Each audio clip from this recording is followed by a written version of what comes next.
Hi, Vince here with LobbyWow. I'm going to tell you how you can turn your tens of millions of dollars into literally billions. Here's how. The government hands out money all the time and rules favorably for big business every day. I bet you ask yourself, why am I such a stupid piece of crap? How do I get my hands on some of that sweet, sweet cash? Everything you tried doesn't work. You tried voting, but that never works. You tried calling your senator? I bet you have, you useless piece of crap. What about bribing your congressman? What do you want to go to jail? LobbyWow takes this useless bribe and turns it into a campaign contribution.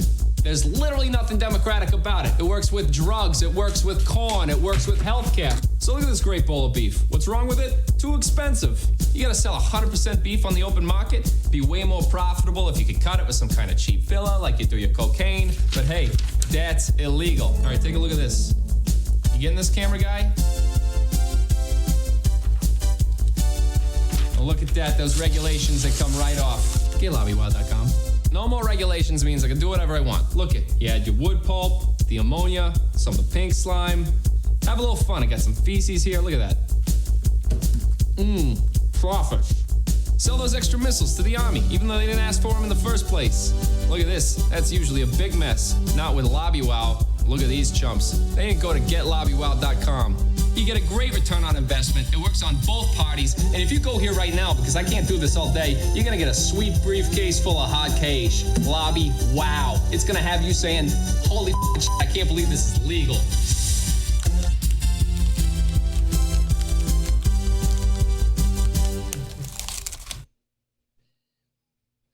Welcome, everybody. Thank you again for joining our Revolution Washington's Town Hall series tonight. If you haven't guessed, we are talking about anti-corruption and election reform. I love that cold hard cash, right? So we're going to learn more about what's coming up tonight. To have me, Rhonda Walker, and Courtney Love, and Amber King will be your hosts. Our special guest tonight is Cindy Black. She's Executive Director of Fix Democracy First, and the Mohit Nayar, Partnership Director for Fair Vote Washington. And of course, our producer behind the scenes, Oz and Franklin, are in the house. We at our revolution are organizing a political revolution to challenge the powers of the plutocrats and prioritize the needs of people and our planet. With your support, we are building a national grassroots movement of local groups powerful enough to win progressive issue fights, elect progressive champions, transform our political system, and get big money out of politics. Tonight, we're going to start off with a video from Represent Us. I really like this graphic that they have there. Don't forget each other, right? Fight corruption. That's one thing we should all be able to get on board with. Represent Us is a powerful movement of independents, progressives, and conservatives. It is building on America's long tradition of pursuing federal reform through the states. In 2018, 23 transformative anti-corruption laws, from anti-gerrymandering and ranked choice voting to sweeping ethics and transparency laws, were passed in cities and states, more than in any other year in our nation's history. So we still have a lot of work to do. We're going to key up. Jennifer Lawrence is going to talk to us a little bit about where the problem comes from and maybe some possible solutions we've got coming to us. Oz, do you want to go ahead and run this clip? Failure in America. If you're anything like me, you may find yourself constantly overwhelmed by everything that's wrong with politics. And when I say politics, I'm not talking about Democrats or Republicans. I'm talking about the flaws that exist in our political system, regardless of which party is in power. And I know it's hard to talk about politics these days, but look, the government is ours. We pay for it, so it needs to work for us. And right now it doesn't. And I mean, it really doesn't. So what's going on here? Is it Russian meddling in social media? Is it him? Is it her? No. Those two were the least popular presidential candidates since they began keeping track of such things. Only 4% of Americans have a great deal of confidence in Congress now. Just 4%. America is no longer even considered a full democracy. We are witnessing a total political system failure in America, which is the complete opposite of what our nation's founders had in mind. So I'm going to show you 3 lines that show what's causing this failure, how we can fix it, and what you can do about it. So here's your first line. What I want you to do is take any issue you really care about and picture it on this line. This line comes from a Princeton University study that shows how public opinion influences the laws that Congress does or doesn't pass. They looked at 1,800 public opinion polls over a 20-year period, and we took their data and plotted it in this chart. See this horizontal line? That shows public support for a law amongst average Americans. This vertical line? That shows the likelihood of the public support leading to the passage of a law. When you plot it for the average American, you get a line that looks like this. There's your issue sitting on that line. If there is 0 support for a law, there's about a 30% chance that Congress is going to pass it. And if there is 100% support for something, the most popular thing ever, there's still a 30% chance that Congress is going to pass it. So the line is horizontal because no matter how much support there is among average Americans, there's still a 30% chance that Congress is going to pass that law. Princeton determined that the preferences of the average American appear to have only a minuscule, near 0, statistically non-significant impact on public policy. How in the hell does that happen? Consider this. Politicians are spending up to 70% of their time raising funds for re-election after they get into office. Why? Because in order to win a seat in the Senate in some races, you would have to raise $45,000 every single day, 365 days a year for 6 years to raise enough money to win. Now consider that only 0.05% of Americans give more than $10,000 to politics. And then you see why politicians have become completely dependent on the 0.05% of Americans, billionaires and special interest groups, who fund their campaigns. Meanwhile, you've got lobbyists writing our laws and donating to the politicians who pass them. We have a 2-party duopoly of Democrats and Republicans that makes it so that independents can't win, while the American people are leaving the major parties in droves. As you can see here, nearly half of American voters are now registered independent. And then there's gerrymandering, with politicians drawing the boundaries of their own voting districts into crazy shapes designed to prevent competition. Today, only 14% of House campaigns are actually competitive. 86% of them are not. And we wonder why young people feel that their vote doesn't matter. I've covered a lot here, but it all adds up to this vast ring of influence over our elected leaders. It's a corrupt system in which we, the people, have near 0 influence over our own government. And that is sad. That is not the country I feel like I grew up in. But what's worse is that by allowing this to happen, we are causing the failure of the most important issues facing our nation. We're wasting trillions of dollars a year on fraud and abuse in our own government. 1 in 5 American children live in poverty. Our health care is the most expensive in the world. We have more people in prison per capita than Russia and China. We're losing jobs to the rest of the world, and we're not even doing enough to keep our air and our water clean for our children. America was founded on the promise of self-governance, but instead we have statistically non-significant impact on public policy. So the question is, how do we unrig this system? I'm obsessed with this idea, not just of unrigging it, but actually fixing it. That's when I met Josh. This is it. This is the issue behind the issues. If we fix the system, we'll have so much more power to fix everything else. So I spoke to some of the most brilliant people in the country. Constitutional scholar Lawrence Lessig, Zephyr Teachout, and dozens of other constitutional scholars and experts and strategists. They all said the same thing. You could pass a law that would stop political bribery and fix our broken elections. And if you could do that, you could wrest power away from the corrupt establishment and put it back in the hands of the people. Here's how you fix our broken elections. End gerrymandering with independent redistricting commissions. Create ranked choice voting so third parties and independents can run and win. Implement automatic voter registration and vote from home. And here's how we can crack down on political bribery. Overhaul lobbying and ethics laws and close the revolving door so politicians can't be bribed with high-paying job offers. Mandate full transparency of political spending so we know who's trying to buy influence. Give every voter a $50 or $100 tax voucher so politicians spend time fundraising from their constituents, not just that 0.05% that I talked about earlier. If you could pass even just some of these reforms, you would undo that ring of influence and begin to reinstate we the people as the most important influence over our elected leaders. So we took all of these reforms and put them in a model law and named it the Anti-Corruption Act. And get this, 87% of Americans support making the Anti-Corruption Act the law of the land. Look at the breakdown.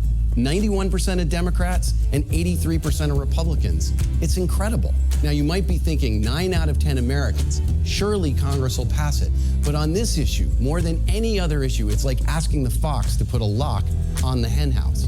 Politicians won in the current system, and they have an incentive not to fix it. So we need to go around Congress, in this case, by passing anti-corruption acts in cities and states all across America. Now, every time I say this, people look at me and say, how does passing city and state laws lead to fixing all of these problems with the federal government? Can I do this part? Go for it. So, first of all, the U.S. Constitution gives states sole control over how elections are run, even federal elections. So when we fix gerrymandering or election laws, that fixes the federal election in each state. That means that by going state by state, we have an immediate impact on how we elect Congress and how we hold them accountable. But there's more, and that brings us to our second line. This line is from a Bloomberg News study. It finds that throughout American history, passing state laws leads to federal victory. Let me show you what I mean. This chart shows the number of states over time that pass laws giving women the right to vote. When it hits the right side of the chart, that's the federal victory. Okay, now I want you to watch the blue line. We're gonna do this again with interracial marriage. There were a few states in the Northeast that made it legal decades ago, and centuries go by, and we hit this blue line where all of a sudden there's a rush of activity, which leads pretty quickly to federal passage. So here we are again with same-sex marriage. One state, Massachusetts, for many years. A couple decades later, we hit that blue line, a jump in state activity and federal passage. This isn't about these issues. This is about a winning political strategy. The crucial finding in the Bloomberg study is that a key event, often a court decision or a grassroots campaign reaching maturity, triggers a rush of state activity that ultimately leads to a change in federal law. So fixing this problem is possible, but how do we create our trigger moment for this issue? Well, the grassroots campaign from the study, that's Represent Us. We're bringing conservatives and progressives together to pass anti-corruption laws all across America using 3 strategic innovations: right-left coalitions, calling out corruption, and building a movement, a big movement. And I'm gonna break them down for you. Can I do this part? No. First, right-left. This is how people self-identify in America. This isn't party identification. This is how you feel politically. And as you can see, it's 25% liberal, 36% conservative, and 34% moderate. But for the past 40 years on the reforms I've outlined, it's liberals speaking to liberals using liberal language with liberal messengers, liberal. I just had to say that one more time. And you're just not gonna change the political power structure of America with 25% of the people. Fixing corruption requires that we enlist all Americans, liberal, conservatives, and moderates who, as we've shown, overwhelmingly support reform. Number 2, corruption. When we talk about money in politics, gerrymandering, democracy, campaign finance reform, most people just tune out. But people are fired up about corruption. And number 3, we must build a movement, a big movement comprised of all kinds of people from all across America fighting to pass anti-corruption laws, and then make sure they are implemented and protected. So again, liberals and conservatives working together, corruption, and build a movement. This is the foundation of Represent Us. We believe the government should work for every American, not just a handful of billionaires and special interests. But it's not just an idea. In a few years, we've already racked up 85 wins all across the country. And if we can get those 85 wins to 850 wins, we can fix our corrupt political system, save America, and get to work on fixing everything else that's broken in our country. This is how we build this movement big enough to trigger that rush of state activity that leads to a change in federal law. And that brings us to our last line. Right now, this is you. And right now, these are all of the ways that you can help us go state by state, city by city, to fix the corruption in American politics. Volunteer and join a Represent Us chapter. Or, if that's not your thing, join the Commonwealth to make a monthly donation in support of someone who does volunteer. 100% of your money goes straight to passing these laws, not to overhead or our expenses. Every voice matters. Your voice matters. If you do nothing, nothing changes. But if we all do a little, we can win together. So the only question left is this. Will you cross that line? Join us at represent.us.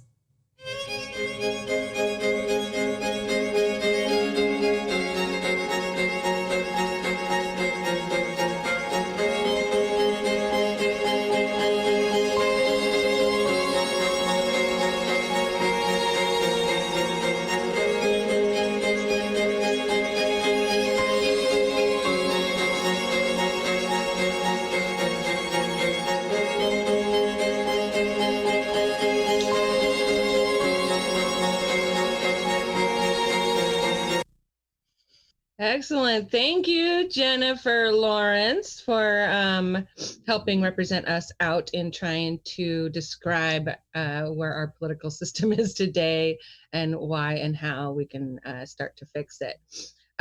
So Courtney's going to be coming up here next, talking with Cindy Black. She is the Executive Director of Fix Democracy First.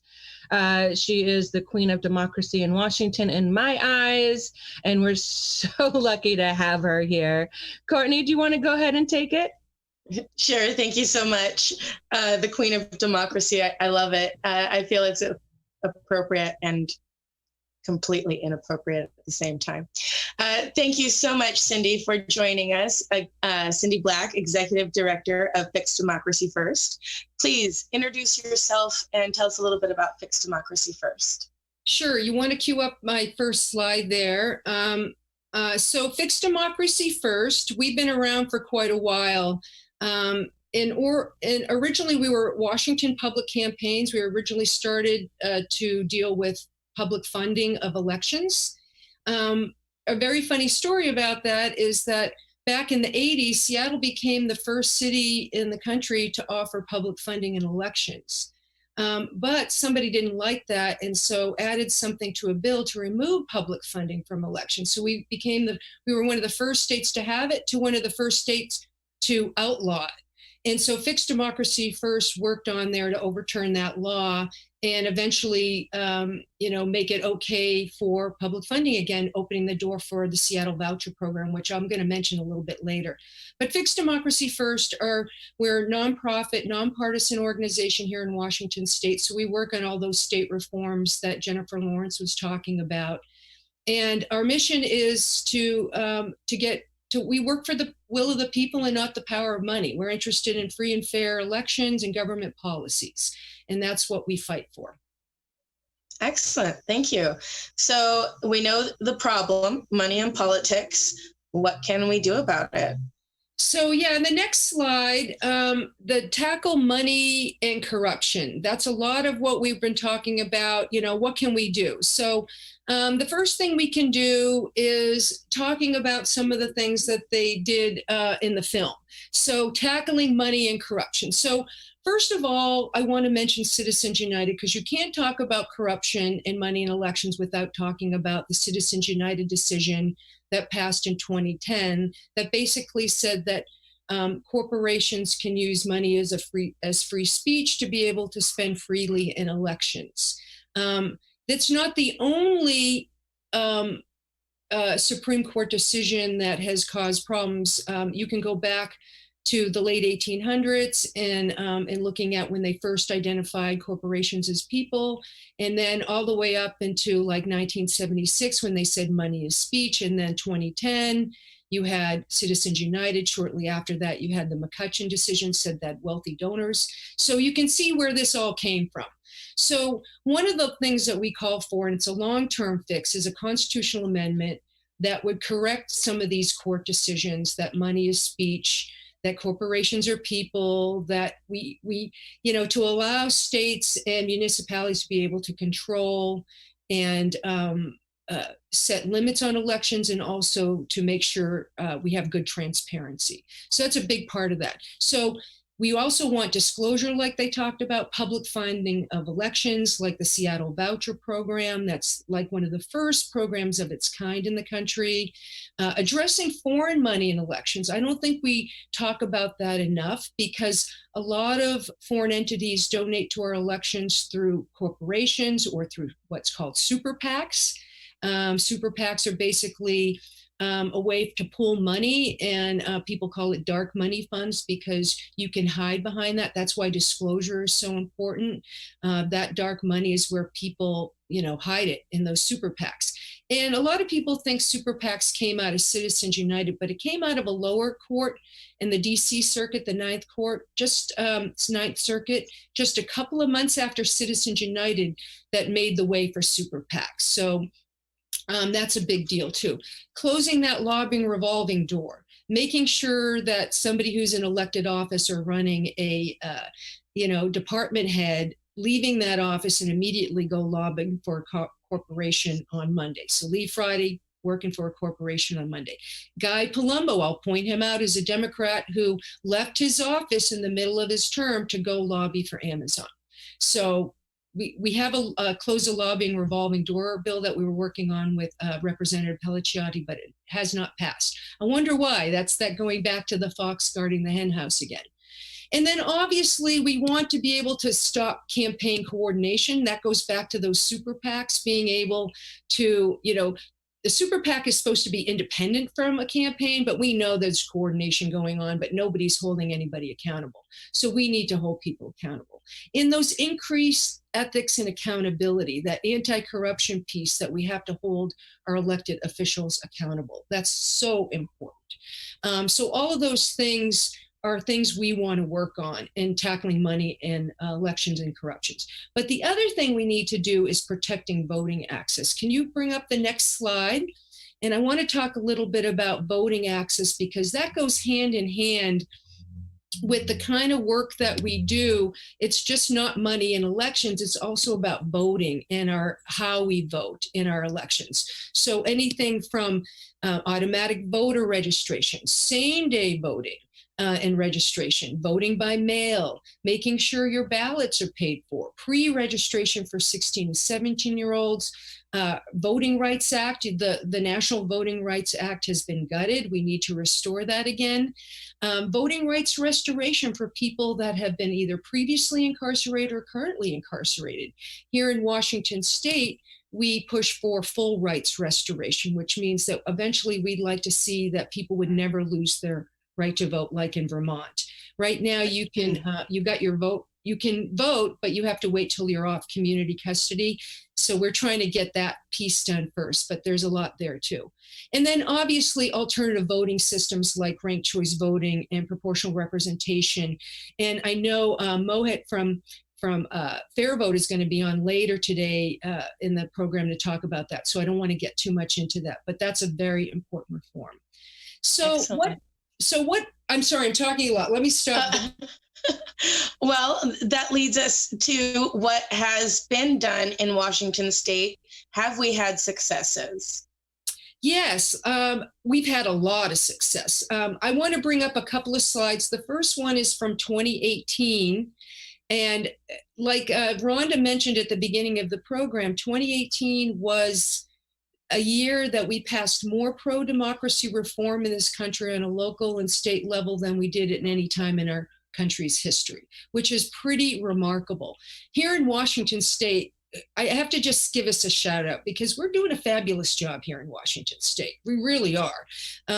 We have a lot of good people working on a lot of good reforms, and we're making progress. So in 2018, we passed the Access to Democracy package. So that meant the Washington Voting Rights Act that strengthened, that's even stronger than what the National Voting Rights Act. That means if a community feels like they're not getting properly represented, they can petition their local government to correct the problem without having to go to court.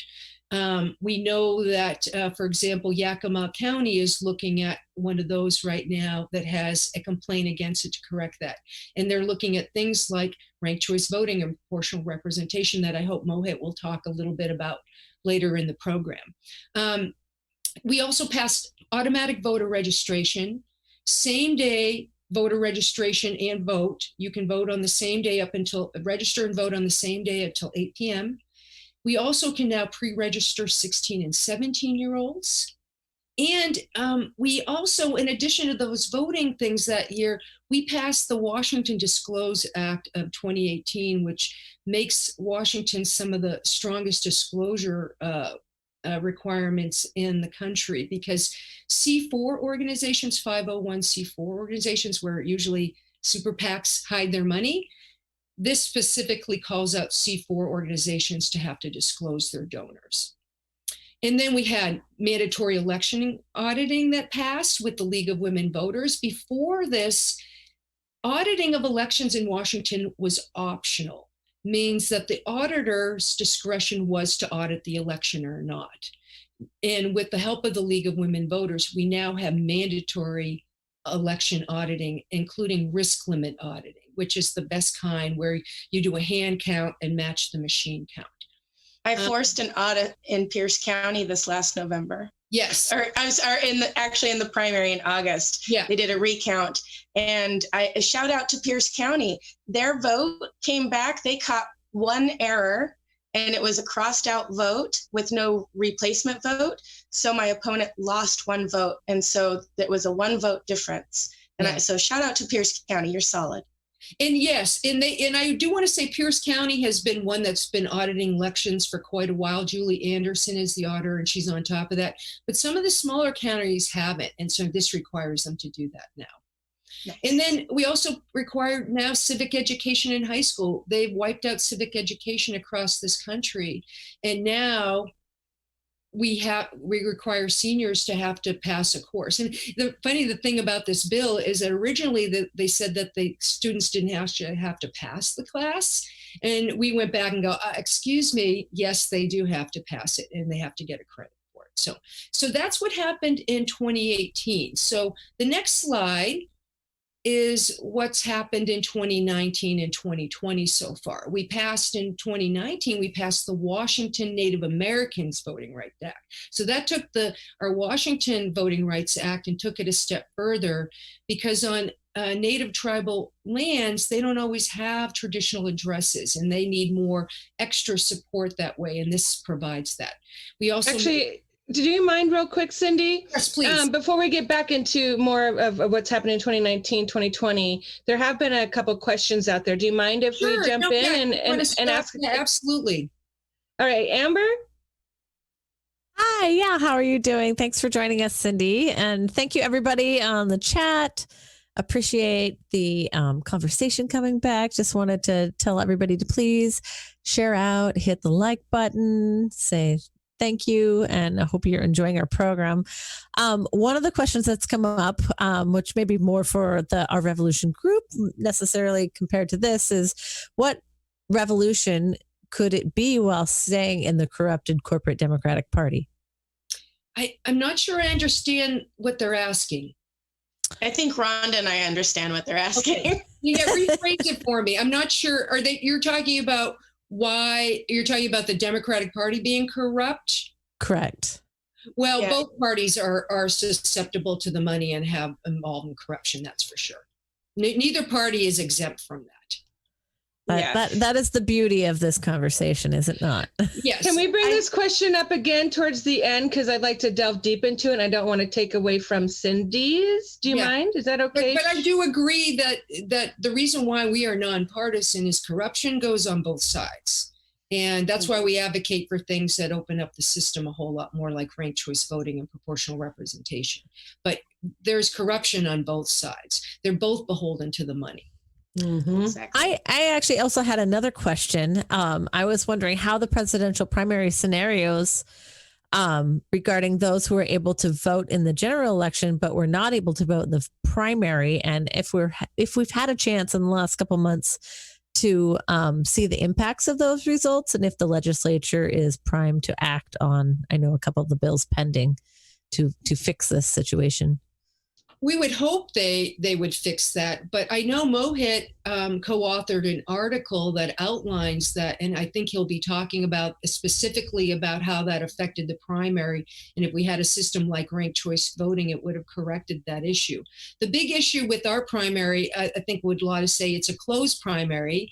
I know some people wanted it to be a more open primary so you could vote for whoever it is regardless of your party. So you did have to choose a party, which a lot of us don't think is a good idea. And we think primary should be open and also chosen in a different way using something like a ranked choice voting type system. I think that would have made the primaries work a whole lot better, especially in the state of Washington when people voted early and we know how many people dropped out at the end. And so those were wasted votes. And if you had a ranked choice voting system, you wouldn't have that. But I don't want to get into that because that's going to take away from Mohit, but ask him about his article he wrote. So that was really good. Fantastic. Well, for Thank you. sure. I do want to clarify, I think we're considered having an open primary because the ballot came with both parties on it. We just had to make a public disclosure of which side we were voting for, which was a disenfranchising requirement. More than 70,000 people did not have their ballots counted in our November election, or I'm sorry, in our primary election this year because they either refused or did not know to mark a box on the exterior, their privacy violating box on the exterior of their ballot. Yeah, we had a lot of issues personally with that because we felt that, making that public disclosure, a lot of people didn't want to that. A lot of people don't identify with either party and forcing them to do that, to vote, to participate in a primary. But we have to realize the primaries are really organized and done by the parties. And so if you really want change in the primary system, you have to do it. There has to be some internal system. That's why you have, I don't want to get too much into why we have a two-party system, but again, it's one of the reasons why we do is the way we vote.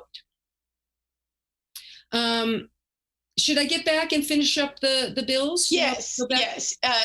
We'll finish off what's happened since 2018. Yeah, and then I want to, we can get into talking about kind of what's happening now and what we're working on now, because there's still a lot we're working on. We're not done here in Washington by far. So after the Native American Voting Rights Act, we also passed paid postage for all ballots, making it permanent. That means that now you no longer have to put a stamp on your ballot if you put it in the mail. You can still use the drop boxes, but no longer you have to have postage, which we always felt was a poll tax or form of a poll tax. We took disclosure even a step further. And I don't even know that's hardly any other state has done this. We now have PAC-to-PAC disclosure. And so, for example, a lot of times the top donors will be another political action committee.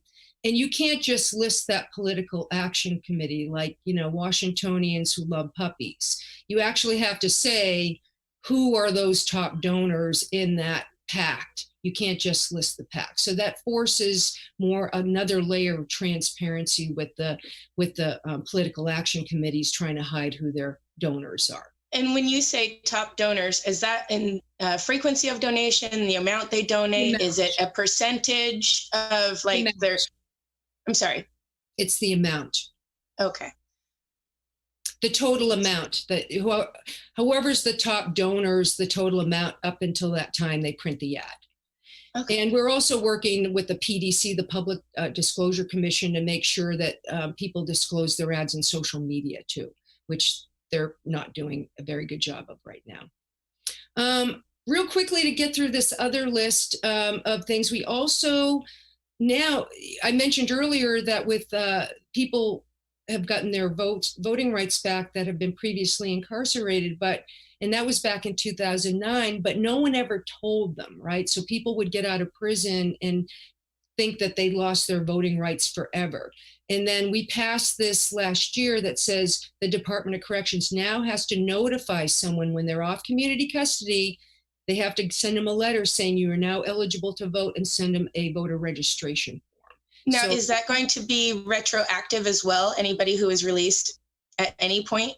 no, unfortunately not. We really wanted to be retroactive, but it was a budgetary thing and they said no. And so it's only going forward. So we still have to let people know that have been released that they have their voting rights back. So I do tell people whenever they're door knocking I try to, when I'm organizing door knocking and canvassing events about voter enfranchising, reinstating voting rights for people who have felonies. Yeah. That it is in Washington, we have that. So it's spreading, if not just by me. Yeah. Good. Because, just because someone, got locked up for a crime, they should not lose their right to vote. They're still a citizen of this country. And so that's a whole other topic. And the funny thing about this is I'm going through it quickly, but we could spend an hour on any one of these topics and do deeper dives on them. But we don't have that luxury. We'll put a pin in that one. Yeah, put a pin in that one because we will be working on that. The other vote, there's a couple of, this was not a great year, I think, for a lot of the reforms we were working on. We had a redistricting bill that we were trying to get to passed and didn't, and a couple other things, including a local options bill that Mohit is going to talk about. But we did get the Youth Bode Act passed, and that requires now vote centers on four-year college university campuses around the state now. So it's a voter outreach and it provides all these things. It also enables 17-year-olds to vote in a primary if they're going to be 18 in the general election as well. So those are the two big pieces of that. There's some other things to that, but that's the two big pieces to that one. And that one's currently being worked on, or did it pass? It did. Oh, pass. good. Yeah. So that does clean up the loss of 17-year-olds being able to vote, because in our caucus, when we had a presidential caucus, they were allowed to vote at 17 if 18 by the general election. So this will clean that up. Well, this will make it official that they can vote officially in a primary, because before those were participating in caucuses, which the parties could decide that. This had to be a state law because it's official state ballot primary. So now it's official. They can now, and going forward, they couldn't get it in by this year. And I think it may not be even until 22 before they're able to do that. But I think it's 22 that kicks in. Okay, good. Thank you.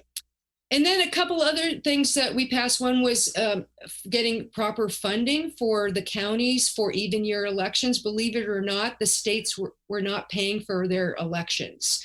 So they were putting it all on the counties. And so the counties now have funds to be able to fund the even year elections, and which is absolutely fabulous, because now a lot of that money that the counties had to do to cover those costs can go out to outreach, voter information, education, and things like that. So we're really happy to see that. And then the last thing I just wanted to mention, this was a local ordinance that Fixed Democracy First in particular worked on. Actually, I worked on it for over a year and a half before we finally got it going, was the Seattle Clean Campaigns Act. We got 2 out of the 3 components passed. The 3 components, one was prohibiting companies that have a certain amount of foreign ownership to donate to Seattle elections. So if you had an owner that had a 1% share of ownership or combined foreign ownership or 5%, they couldn't donate. They can no longer donate to Seattle elections. And then also expanding disclosure year round, which means not just during the election cycle. So anytime like a corporation or business tries to go up against the city council against something they're working on to do public opinion, they have to disclose all their ads as well. People don't realize the importance of this bill because it hasn't really kicked in yet, because it was after the election of last year. But because of this bill, Amazon can no longer donate to Seattle elections. Neither can Starbucks, neither can Bank of America, neither can a whole list of companies can no longer, because of that. This ordinance didn't get a lot of attention, but it has more teeth than people think. So the other piece that we were also trying to do is set $5,000 limits on super PACs, independent expenditure PACs, which would shut down super PACs. And that part we're still working on. So excellent. That's really exciting. We've been busy. Yeah. Amber, I want to check in with Amber. Are there any questions? Everybody's just having lots of great, big hands up and, exciting that we want to spread this to every state. Do you have any advice for other states looking to adopt some of these very, I would say Washington-centric laws that can be easily adopted or adjusted to other states? Yeah, it's funny. I get calls from people from other states all the time on a regular basis. They hear about something we've done, and I get phone calls here and there, and I'm not the only one. There are many states working on a lot of these reforms. Some of them are having some success, some of them aren't because of the way their legislature is set up. I mean, we were able to pass a lot of these things because Democrats were in control, and they tend to be a little bit more friendly towards some of these things, even though we did have some bipartisan support on some of those bills. But the reality is that you have to kind of chunk it off. I think one reason why we were successful is we've been working in coalition with other organizations around the state to help get these things passed, especially the Washington Voting Justice Coalition, which was instrumental in helping pass all those voting bills and continues to work on that. So I think my advice is build your coalition, find out what you can do through the legislature. And if you can't go through the legislature, can you go directly to the ballot with an initiative? And if you can't, you just got to keep pushing. All I can say is don't give up. And if you're not successful one time, just keep going, because that's how you win, is not giving up. Awesome. Excellent. Thank you so much. And you mentioned passing things through the state legislature and a bill with Rep. Pelliciotti, I think is his name, about getting money out of politics. How likely are we going to have people vote to suppress their own donors? Well, that's the problem, isn't it? When you've got both sides of the aisle taking the money, when it comes to campaign finance reform, neither side wants to take it on. It's rare that you find a legislature willing to take it on. And luckily, Representative Mike Pelliciotti has been one of the few legislators that's willing to do that. He doesn't take any corporate donations. He kind of practices what he preaches. Not kind of, he does practice what he preaches. And I'm not giving a shout out because I don't advocate for candidates, but I do want to illustrate one person versus how many people in the legislature not taking corporate money. So if you're taking corporate money, it makes it much harder to go against, the corporations and pass laws that prohibit that, like closing the lobbying revolving door bill. That was a bill that we've been working with him on for 3 years, and we can't make any headway with it because even if you're a Democrat, you want to have that, the gravy train right there out the door when you're ready to leave, and right. That's a big issue. So you successfully helped organize and run a campaign to change laws. Thank you so much. An initiative, a campaign. Is this something that we might have to do to get this law or type of law passed? Is to run a citizens initiative? It just may be. I mean, we've gotten some pretty good, a couple of disclosure bills passed, which is a really good step in the right direction. But the big things like getting public funding for the entire state, closing the lobbying revolving door bill, getting ranked choice voting, some of those things we may have to pass the legislature and go directly to the ballot. We may have to do that, exactly. All right. Well, then tell us what we do next for sure. So what the things that we're working on right now, the main things that we're working on nationally and locally is, first of all, protecting our vote during COVID-19. I think that's the biggest one that's happening around the country. I'm in coalition with an organization I'm going to mention. I put a link to them called Declaration for American Democracy, which is a coalition of over 160 organizations across the country, including Represent Us and other organizations that are working on campaign finance reform and corruption. But we're very concerned about voting right now because we are in a great shape here in Washington State. We are going to vote through this COVID thing, no problem, because we already have voting by mail. We're in great shape. Most of the other states are not. So our mission is to help support those other states and offer guidance, offer support, make sure we contact our legislators on a national level to support funding because they're going to need funding. We estimate, the Brennan Center estimates that they're going to need something like $4 billion to make sure that everybody's able to vote safe and secure, especially voting by mail and things like that, to make sure all those things get set up in time. So that's the big thing right now, is the most urgent thing. So Declaration for American Democracy.org, you can check out their website for the current things that's going on there. And then we got a couple of bills that are stalled in the House. One is HR 1 that has a lot of those anti-corruption things that was mentioned in the video, as well as a lot of the voting access that we passed here in Washington, like automatic and same day, public funding of elections and all kinds of other things, but it's stalled. It's passed in the House, but it's not getting anywhere with the Senate, which we know why. So we won't even have to talk about why, because we know why. Nothing's happening in the Senate. So that's one we want to really push, because that has a lot of the reforms that would happen statewide. I even think there's a ranked choice voting piece that got added to that too, which is very exciting.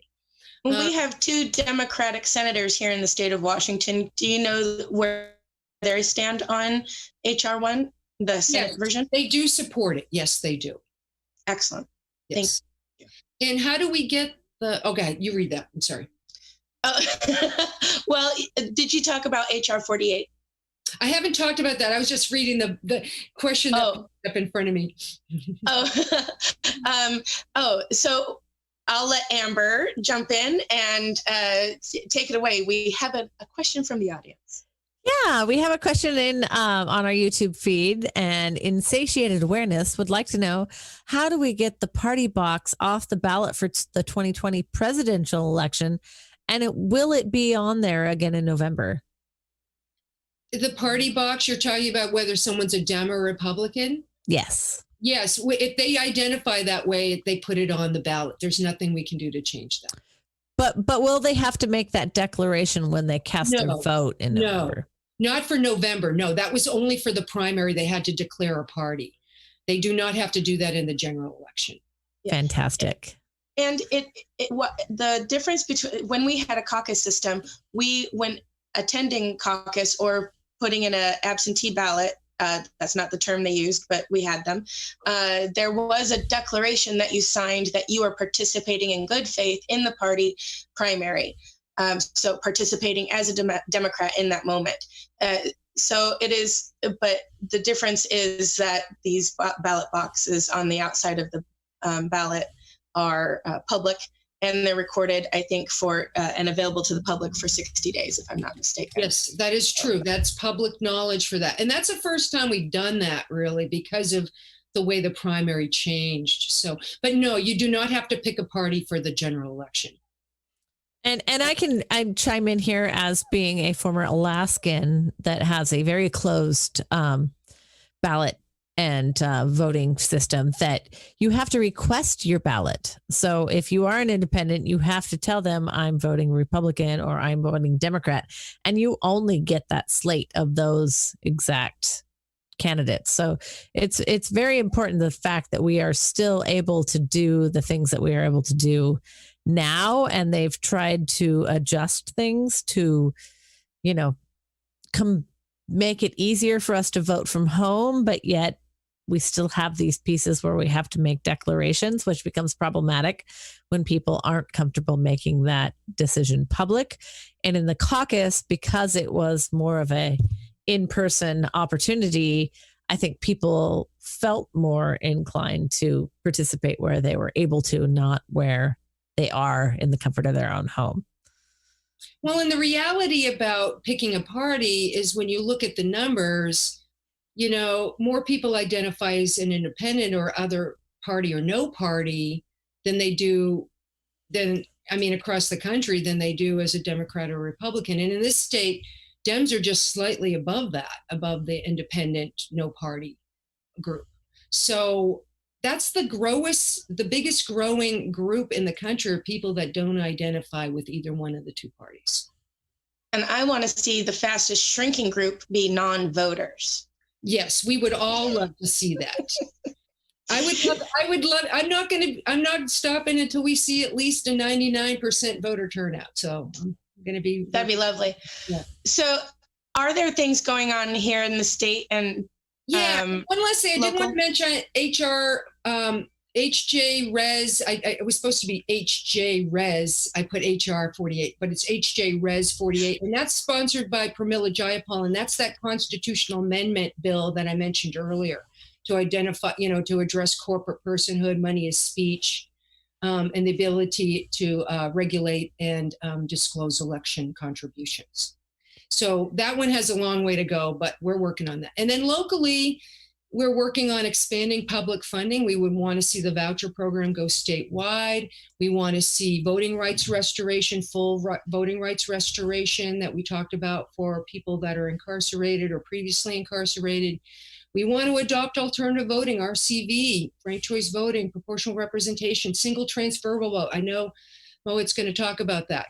And then we need to make sure that once these things are implemented, we have to monitor these reforms, right? Once they pass, people think, oh, great, they pass, wonderful. But if you don't have people watching it, making sure that they get implemented correctly, that people know about it, outreach to the public, what's the point, right? You need to do all of that. Indeed. There's a quote that I can't do adequate justice for, but democracy, we have to protect it. It's not something you attain and stop working on. Yeah, we will never have a perfect system. I'll tell you that right now. It will never be perfect because democracy is messy.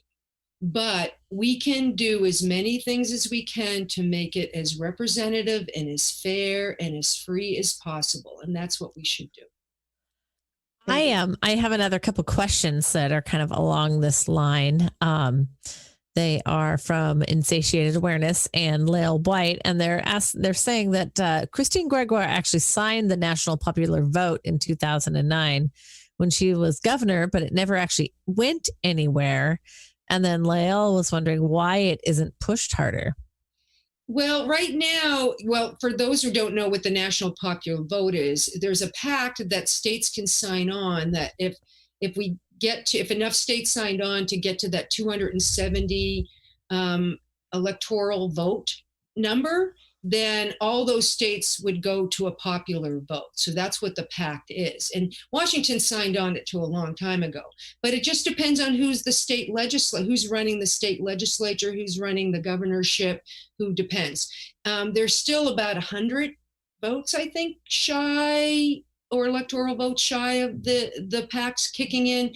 But you're right, every state has to work on it internally to make that happen. And again, it's about pressuring legislators. And when Jennifer Lawrence showed that chart, you can see that the money rules out what people want all the time. And that's the big part of the problem right there.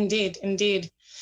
So I hear you have some resources for us. Yeah, I just put a whole list of things for people to keep up to date. I mentioned the Declaration for American Democracy. That's the one working on the protector vote, defending democracy during COVID-19. But then the Brennan Center for Justice, brennancenter.org, lots of great research on election stuff. Follow the money. If you want to know money, where it's going, go to that website. You can look at it by every state race, individual races. It's a fabulous website. Open Secrets, another good one to find out where the money's going. The Fulcrum is a great news source for all things related to democracy issues. Sightline is Sightline Institute. That's a local institute, research think tank that started working on environmental issues, which they still did, but then about 10 years ago, they also took on democracy-related issues, and they support things like public funding and ranked choice voting. And then the PDC.wa is the Public Disclosure Commission. That's where you can find out about local campaigns. And then the ledge.wa.gov is that our legislative state page where you can find out about all kinds of legislation and bills going on. Excellent. Thank you so much. This is so comprehensive, and I love both Open Secrets and the PDC. Those are my favorites. You'd love Follow the Money. I'm a big fan of Follow the Money. Yes. I'll have to check that one. Big high five for Sightline. I have spent hours and hours on that website. Yeah, I like this too. And just to make sure everybody's aware, all these links are in the description in YouTube. So if you go to the description, you'll find links to all of these. Yeah, I got to wrap up. We want to make sure Mohit gets on here, get some time here. So I've just got a couple events coming up. We're hosting now regular happy hours, democracy happy hours, Wednesdays at 5 p.m. You can go to our Facebook page, Fix Democracy First, and find info on that. And I think there's going to be a link to that. We're going to be co-hosting Slay the Dragon with Fair Vote Washington on May 28th at 6 p.m. And there'll be a link to the register for that. And then those are the other things. Protect Our Vote. That's a big thing right now. There's also a big Get Out the Vote letter writing campaign called the Big Send. So learn about that one. And then just sign up, get involved with your local organization, sign up with Fair Vote, sign up with Fix Democracy First or League of Women Voters or other organizations like Jennifer Lawrence mentioned. That's who's doing the work right now. Those are the groups doing the work. Excellent. Thank you. Go ahead, Rhonda. Thank you. We haven't heard enough. I just really want to thank you so much for taking time out and being a part of this, because we do look at you as being kind of the leader of our democracy here in Washington State and beyond, to be honest with you. So it's a pleasure for us to have you on. So thank you. I do want to make sure real quick that there's not any other real pressing questions out there for Cindy, because we do want to get to Mohit next.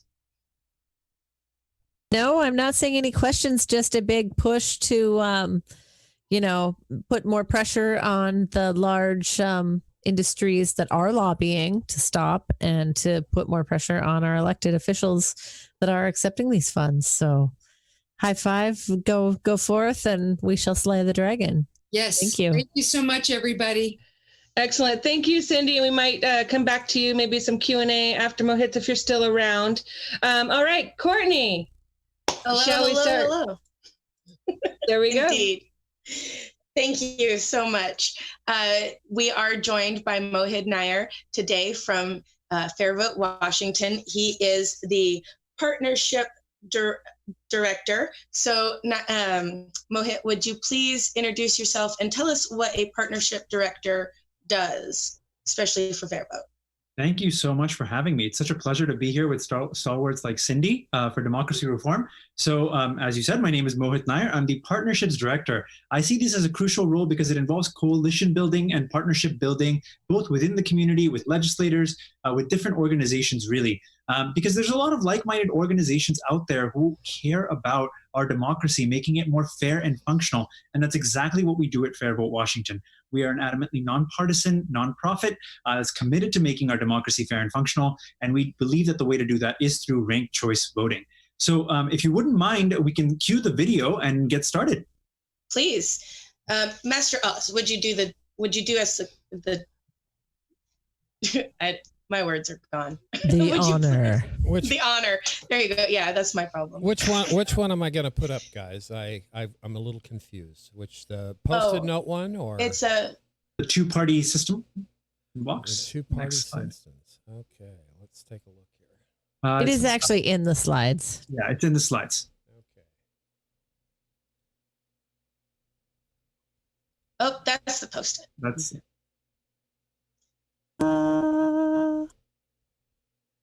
The two-party hold on American politics? Is that the one? Exactly. Yeah. Okay, here we go. Sorry about the interlude there. The American system really, in a lot of ways, discourages participation.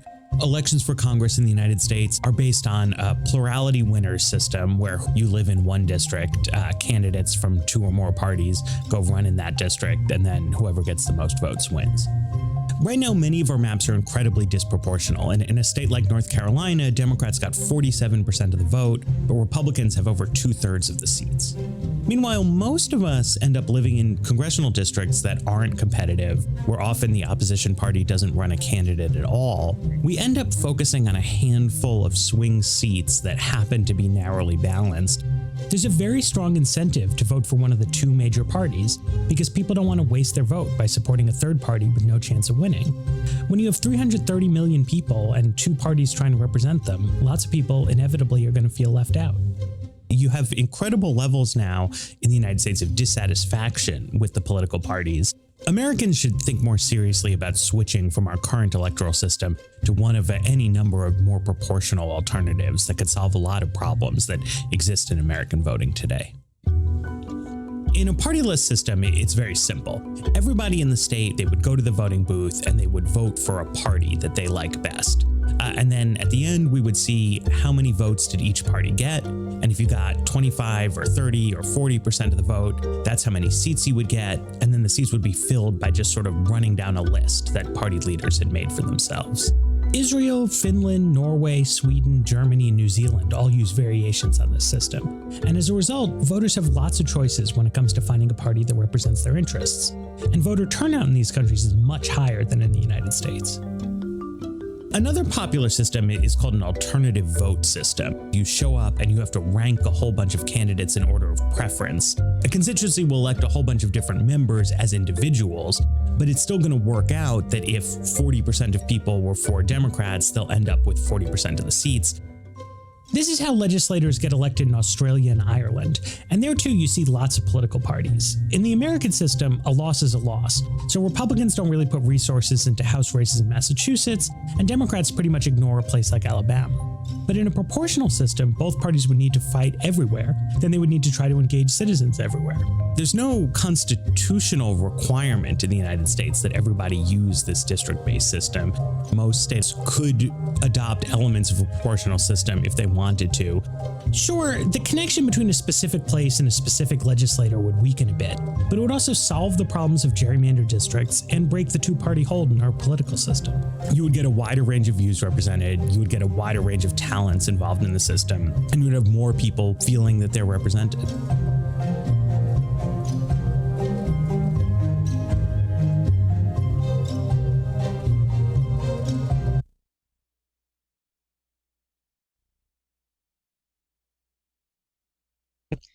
That's an excellent video. Thank you for sharing it with us. Now, that addressed ranked choice voting and proportional representation. And I have to admit that I am having a hard time seeing the slides. So I am at a bit of a deficit here. But tell us why our system is structured this way, and is there a better way? Absolutely. So if we can cue the next slide here, we can see how this relates to the system we currently have. Basically, people talk about the two-party system, people talk about being disaffected with the way the system is set up, but we need to understand why it is that way. And a huge part of that is because we have currently a winner-take-all system in which a plurality winner, so a narrow winner that has maybe 29% of the vote, because people only get to pick one candidate, someone with 29% of the vote can win an election. Essentially, under a winner-take-all system, 51% of the folks get 100% of the representation. So you could have folks with, let's say, 40%, 20%. You and I can agree here that, you know, folks with 40% folks who are 40% of the electorate may not need to govern, you know, a majority of the seats on a council, but they should have some representation, correct? So if you look at the next slide here, there is a better way to do this. Under a proportional system, you could ensure that a candidate that gets 20% of the vote or a party that gets 20% of the vote gets 20% of the seats. So it's really a much more proportional system. It's not a winner-take-all system. And interestingly, they both use an interesting concept known as ranked choice voting. And I'd love to get into that. Please. So RCV is how people who talk about politics and voting a lot refer to it, but ranked choice voting, RCV. What is it and what are the benefits? Absolutely. So it's a very simple system. The simple change is rather than picking one candidate on a ballot, you get to rank your choices. So you can say, this is my first choice, this is my second choice, my third choice, and so on. One important point to note here, it's a permissive system. And if you do not want to rank your candidates, you don't have to. You can simply say, I only like this one candidate. I'll just put down this one person as my rank number one and then leave the rest out.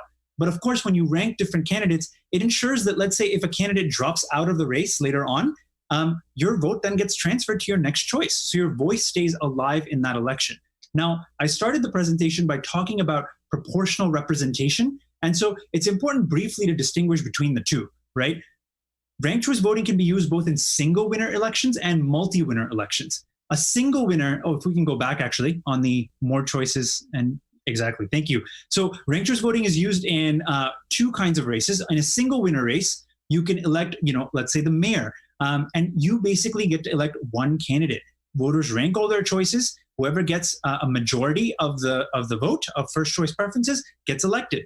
Under a proportional system, they use a slightly different iteration of ranked choice voting. The reason it works so well is because it lowers the barrier to get elected. Instead of requiring 51%, let's say for a 3-county commission, you actually need less than 1/3 of the vote to get a seat. So it ensures that someone who's 20% of the population, whether that be an alternative party member or a racial minority member, right? So you have groups like the Latinx population out in Yakima or the African-American community in some sections who don't have any meaningful representation. Well, if they all vote together and they vote for 40% of the folks, then you get 40% of the seats. What you're seeing in ranked choice elections is more voices and more choices. This is from Minneapolis, and you can already see that it looks widely different from most races that use a winner-take-all system, using the single winner, using the pick one sort of candidate system.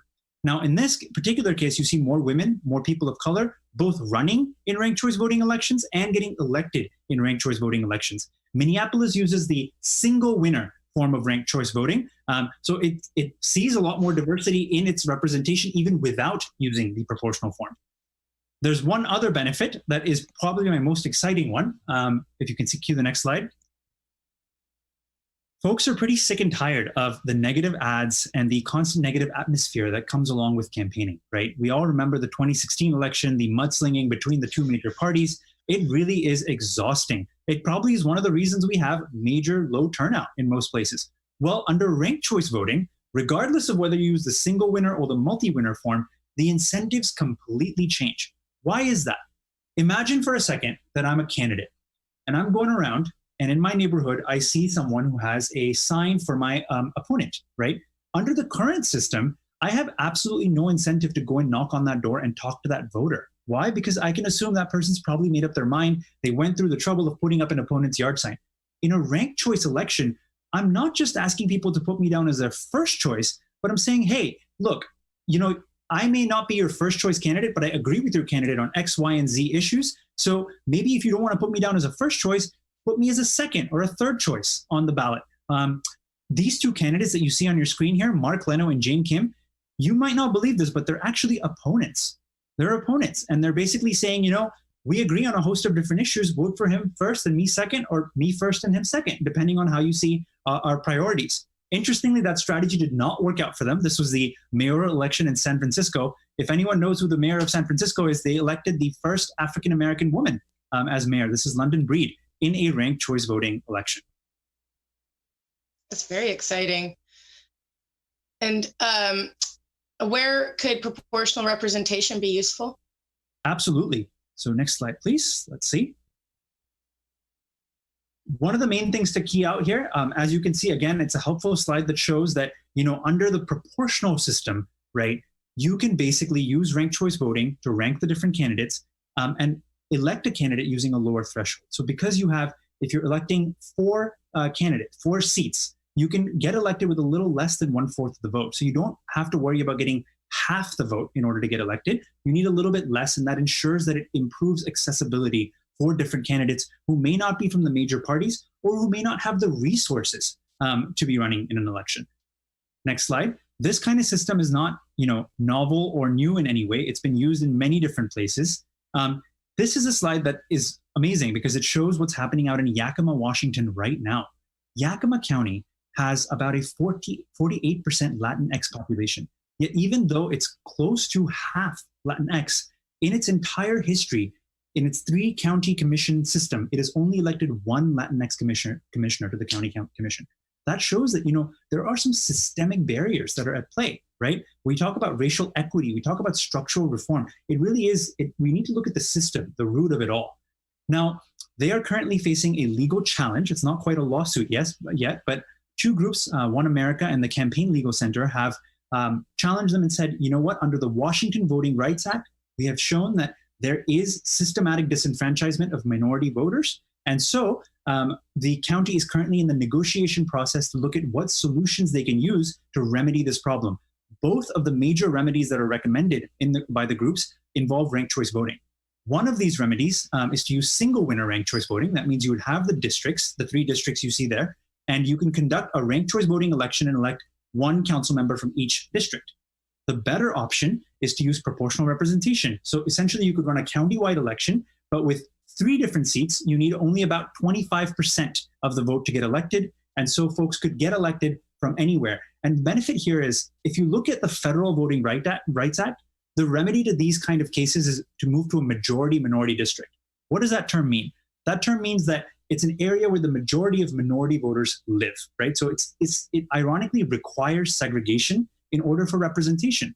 You can see on that map there, if you look at the sort of darker shades, that's where all of the different community groups live, the underrepresented communities. So you can see in the green district there that you can draw a majority minority district, but look at the other areas that wouldn't be covered by that.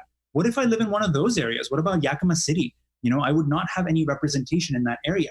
And so that's why districts and segregating voters may not be the best remedy. It's much better to use a holistic solution like ranked choice voting and a lower threshold to ensure proportional outcomes. Oh, that's all very exciting. I love it. Now, is RCV being used anywhere in Washington or nationally? Great question. So it's not currently being used in Washington, but Washington did experiment with it a little bit back over a decade ago now. What basically happened, for the longest time, Washington had blanket primaries, right? So you didn't have to identify a party to do that.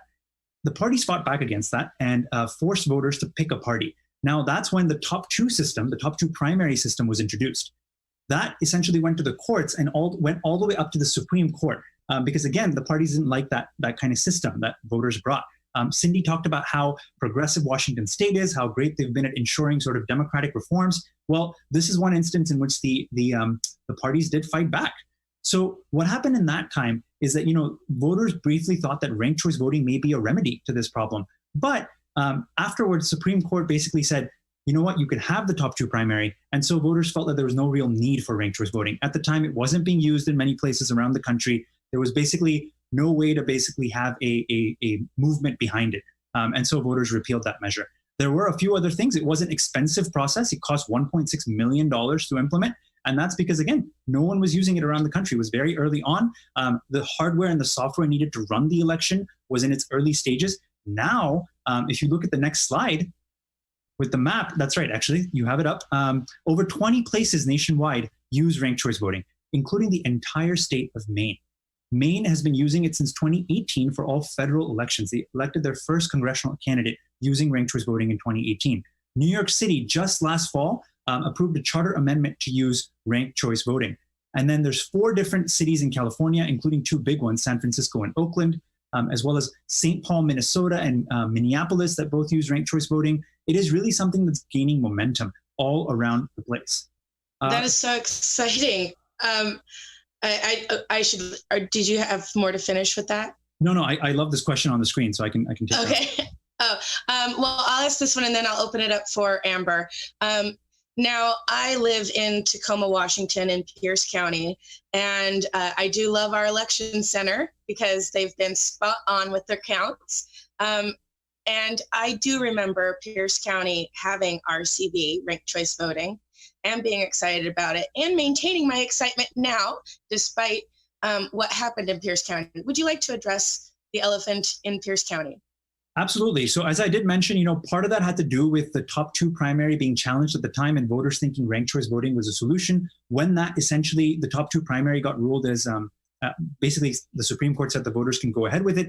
Voters thought there was no real need for ranked choice voting. The opposition came out in full swing at that time. And the 2 parties basically said there's no real need for it, and people repealed it. So it was expensive at the time, and that sort of was because it was in the early stages. There was a candidate, and you'll hear this often. You'll hear, Dale Washam, this perennial candidate, came from behind and won that race. That is completely false. There is a great article on this by the Sightline Institute, which again is a great paper of record on this. They walk through an article called "What Really Happened in Pierce County, Washington." They'll tell you that Dale Washam had the most votes in every single round. It's kind of the benefit when you run year after year after year, you get name recognition. And so really it had nothing to do with the system. It had more to do with the kind of ways in which he was running that campaign. So there were a host of reasons that made ranked choice voting problematic at the time, over a decade ago in Pierce County. I did want to come back to one question I saw on the screen before this. We'll let Amber do that. And I also want to own, on behalf of Tacoma Pierce County, that there was some dropping of the ball in the auditor's office at the change like that. Voters deserve to be informed of the changes and what they mean and how to engage with the system. And that was very lacking as well. So thank you for clarifying that. Amber, would you like to lead us into some community conversation? Yeah, definitely. I just want to give a shout out to everybody on the chat. Thank you so much for sharing and liking and having such a great conversation. If you want to hit share, support our work through not only Patreon, but our Act Blue account. High five, a little bit keeps the lights on for us. One of the first questions we see was from Dave Leith. He asks, how often does Fair Vote work in direct coalition with Democracy First? So we frequently put on different events together. We actually have one coming up that I think Cindy mentioned. It's a film screening of Slay the Dragon, and I believe it's on the 28th or 29th. And essentially we do events like that. We basically are part of different coalitions together. We do the partnership building work together. We share a lot of the same interests in terms of making our democracy more fair and functional. And so we really appreciate that, because this kind of work would not happen without coalition building. Awesome. Thank you so much. Yes, I believe it is the 28th, which happens to be my little brother's birthday. And I had it mentally logged on my calendar. Also, a huge shout out to Maine, of course. They lead the way in a lot of progressive issues, and we want to recognize them coast to coast as a big influence on the pieces that we run here in Washington. The next question we have from Sharon is, would you explain the difference between IRV, which is instant runoff voting, versus ranked choice voting, and is it a type of RCV? Thank you so much for that question. It is such a great one. We don't often get into how the votes are counted very carefully. So let me do that right here. IRV is instant runoff voting. It essentially is a form of ranked choice voting, exactly what you're saying. If you remember earlier in my presentation, I talked about 2 different ways to use ranked choice voting. One is a single winner form of ranked choice voting. That's what instant runoff voting refers to. Basically, all the voters rank their candidates, first choice, second choice, third choice. You tally all the votes and you see, does anyone have a majority of first choice votes? If yes, great, the election's over. If not, then this is where the instant runoff part comes in. You eliminate the lowest ranked candidate, and basically you say, hey, you know what? Maybe your candidate is out of the running, but all those voters over there, what are your second choices, right? And then you get the second choice votes tallied in, and you sort of repeat this iterative process in rounds until you have a clear majority winner. The benefit there is, again, you don't have candidates that win with 20% of the vote, 30% of the vote. And folks in Washington will say, you know what? We have a top 2 primary. We don't elect folks with just 20%, 30% of the vote. That's true. In the general election, you have a top 2 primary, but you push that level down, you push that problem down to the primary level. And so in the 2016 state treasurer's race, you had 2 Republicans, 3 Democrats running. The 3 Democrats split the vote and essentially elevated 2 folks who didn't even have, had less than 30% of the vote to the general election. So it's a major problem. Now, the other thing that ranked choice voting is used for is multi-winner form of ranked choice voting. That uses a different algorithm called the single transferable vote. And essentially that's what I talked about with the lower threshold to getting elected. where if you have 20% of the vote, you get 20% of the seats. That's the main difference. Excellent. And there is a video in the description.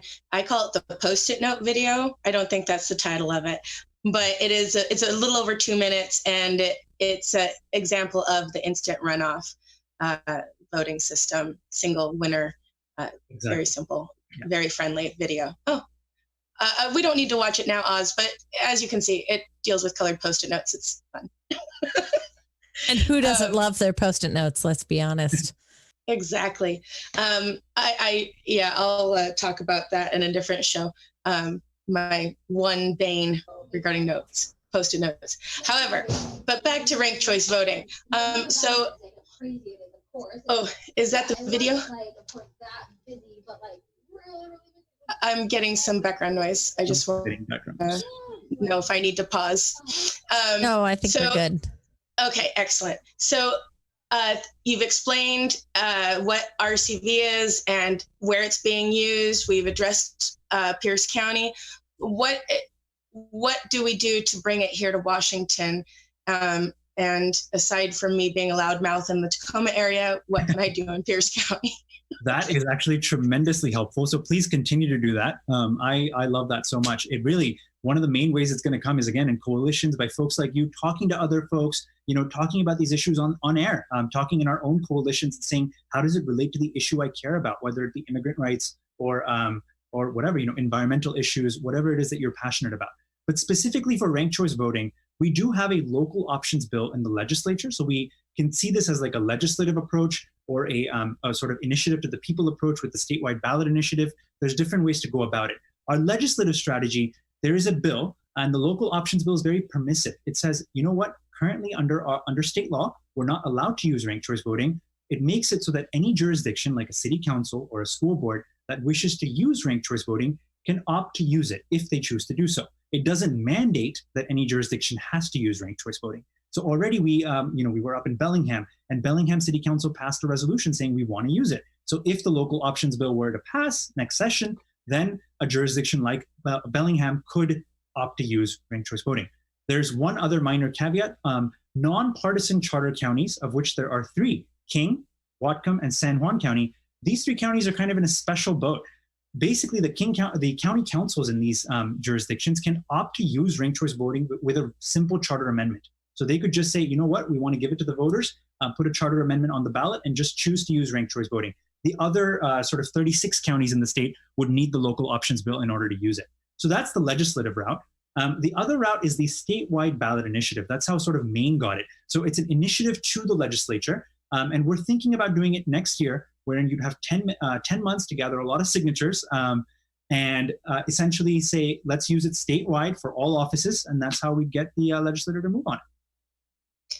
Okay, excellent. And then with the statewide ballot initiative, Tacoma is the third. Well, Tacoma and Spokane compete with each census who gets second and third place for most populous in the state. If you're doing a statewide ballot initiative, Tacoma being second or third in like largest population density, would it be just kind of working around Pierce County, or is there another way of framing it? There are also there are multiple forms of ranked choice voting. Yes, is it best to just work around Tacoma Pierce, or to find different messaging for Tacoma Pierce, or address it differently in Washington? We're working with advocates even in Pierce County. So it's definitely not working around it. We bring up Pierce County in every presentation. We believe in full disclosure sort of for folks to understand, what was the context at the time that this was introduced. We talked about how Washington is up at the forefront of the fight for democracy reform. Well, Pierce County got there very early. And now I think it's about time we look at it again, because in this one particular issue of wasted votes, Washington is actually far behind other states. So let me talk briefly about the Democratic presidential primary, which just happened in Washington on March 10th. Basically, voters got their ballots, 18 days before the March 10th deadline, which is a great thing. We love vote by mail. In the middle of a pandemic, it makes voting far more accessible for folks. But what happens when you get to only pick one candidate? Well, my mother-in-law voted for Elizabeth Warren and chose Elizabeth Warren on her ballot. And then lo and behold, before the March 10th deadline, Elizabeth Warren, Pete Buttigieg, Amy Klobuchar, and Michael Bloomberg all dropped out of the race. So in total, you had almost 400,000 wasted votes in Washington just because they didn't use a ranked ballot.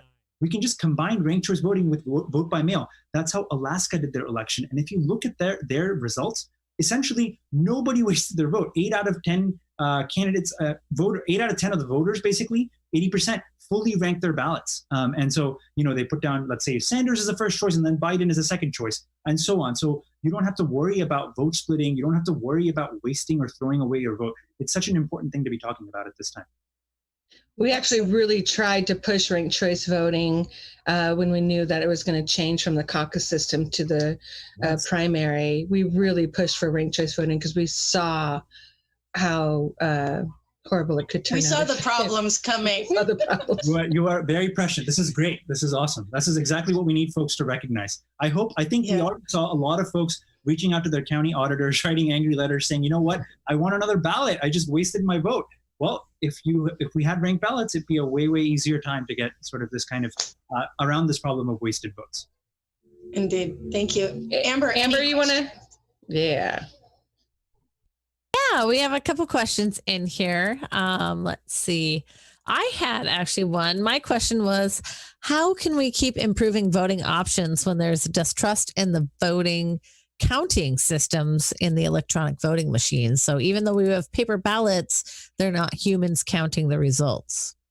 So there is a voter verified sort of paper audit trail with these kind of things. So that's always one option. And then because it's been done, in many places that use ranked choice voting, they've actually released all the data and folks have rerun the numbers and shown exactly who got what kinds of votes in the first round, second round, and so on. So you can see, and it sort of addresses these false narratives of this particular candidate came from behind. Everything is sort of transparent with this kind of system. The other thing I forgot to mention is that, in the current system, it's very hard to tell what kind of support a third party might even be having, because voters have to make strategic choices. Here's my first choice preference, but I know if I vote for this person, let's say it's like Ralph Nader in the 2000 election, I may throw the election to someone I really don't like, even though I don't like the candidate from either of the major parties. So it's really this argument of the lesser of two evils. With ranked choice voting, you get to see straight up in the data, what kind of support does each candidate have? And voters don't have to make these kind of calculations when they go to the ballot. It actually makes the process simpler for voters. Oh, that's Clinton. awesome. Yeah, we got Clinton because of Perot splitting the vote. Yeah, exactly. It happens to both parties. We got Perot, we had Nader, and then it happens, people talk about all different parties with third party effect with Jill Stein and Gary Johnson. There's all kinds of examples, even locally.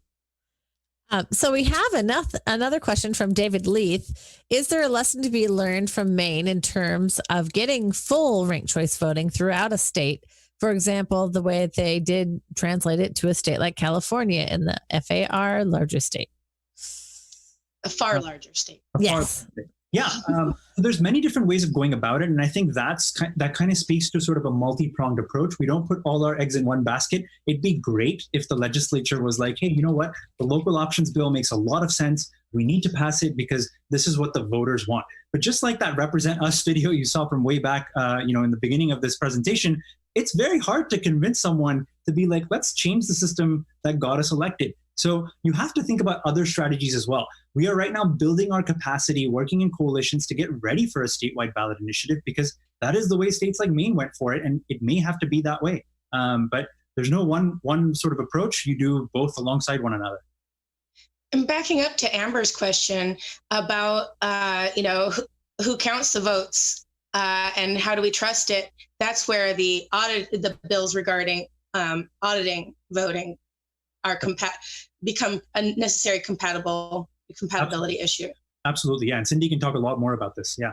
Okay. And then Cindy did mention an article that you had written. Would you tell us a little bit about that? Sure. Thank you so much for pointing that out. So this was co-authored by myself and our legislative director, Colin Cole, who's been working in this space for a long time and does this kind of work nationwide. The article was published in The Guardian, and it talks about the millions of wasted votes in the Democratic presidential primaries. So again, walks through what happened, walks through how many voters engaged in the system early on. They got their ballot early, they submitted their ballots early, but essentially voted for a candidate who was either unviable or then dropped out of the race. What an unfortunate sort of waste of a vote, because voters were engaged. They shouldn't be punished for being engaged early in the process. Indeed. Thank you. Amber, any more questions? No, I just wanted to give Cindy the opportunity to add any closing thoughts or conversations she might had seeing some of our questions. Yeah, we should have told the audience that Cindy was, we might have mentioned it, but Cindy was sticking around and load us up. Yeah, I'll just go, you don't have to put me on camera. I just think Mohit did a great job lining up what the strategy here is in Washington. We fully support that and want to get behind, and I plan on helping them get that initiative passed if that's the route we go next year. We'll help too. Yeah, we have a lot to do. Need all of your Thank you, guys. Thank you so much for having us. Yeah, and if in my high school civics teacher, I was in the honors civics class in 94, 95, and one of the things she felt most proud of Washington was its open primary system, and that you don't have to register as with a party to vote in Washington. And Eleanor Watton would love you all, and this would be her favorite show. And she was an amazing woman, and I can only assume she's passed now. If you're not, thank goodness. But I like to honor her when I can. She was an early influence of mine. And thank you all. You know, I mean, this conversation gets in the weeds. It's not for everybody. It's not as exciting as some of our topics, but it is so deeply important. So it's the most important. It is. Oh my gosh. It is. I know. And people are like, Y'all need to be having it. Can I make one final plug? I'll just say, in addition to the movie that the film screening that Cindy and I are co-hosting, we have a bunch of webinars coming up next week. We have really shifted our approach in the middle of the pandemic to do a lot of voter outreach and education around this. So we have 2 exciting webinars that you can find on our website, fairvotewa.org/events, if you go to the events calendar page. And you'll see that one is a panel discussion on diversity and democracy and fair representation. And we'll get organizers and advocates from 3 different states, New Mexico, Minnesota, and California, to talk about what has been their experience with ranked choice voting. How did you get it passed? Why is it better in terms of an approach to redistricting? That's on next Thursday at 6 p.m. And then Tuesday is a conversation with David Daly, who's a senior fellow at the Fair Vote, the national organization. He'll be talking about gerrymandering, voter suppression, all of these issues that Cindy touched on, and also bringing it back to gerrymandering and ranked choice voting. So I hope you guys can tune in for that. Thank you again. Excellent. Thank you Beautiful. so much. Thank you. And here's my personal PSA. There is no such thing as having the luxury of a single issue for activists, because every issue is impacted by the corrupting influence of money in politics. So if you love environmentalism, if your passion is criminal justice reform, please, while you're speaking about the policy of your passion, please remember to speak clearly about how the corrupting influence of money in politics impacts the topic of your passion. We do not have the luxury of a single issue activism. Hear, hear. Ooh, yeah, so true. I just want to thank Cindy and Mohit again. You guys took a good chunk of your time out of your personal lives to come share the information again with you, because this is the most pressing issues that we have today, and the reasons why it is so hard to try to get anything that we want as we the people passed. And we're looking forward to working with you guys more in the future. We have a lot of work to do, as you guys saw, so get ready. So thank you again. I do want to make sure that everybody stays tuned to our outro song. We've got another brilliant one coming from Sharon Abreu, and she wrote it specifically for this town hall. I think Cindy and Mohit, you might like this quite well. Thank you all again for joining us for another town hall with Our Revolution Washington. Take care, and we'll see you next week. Be sure to hit our fundraising links in the discussion or in the chat. Yes.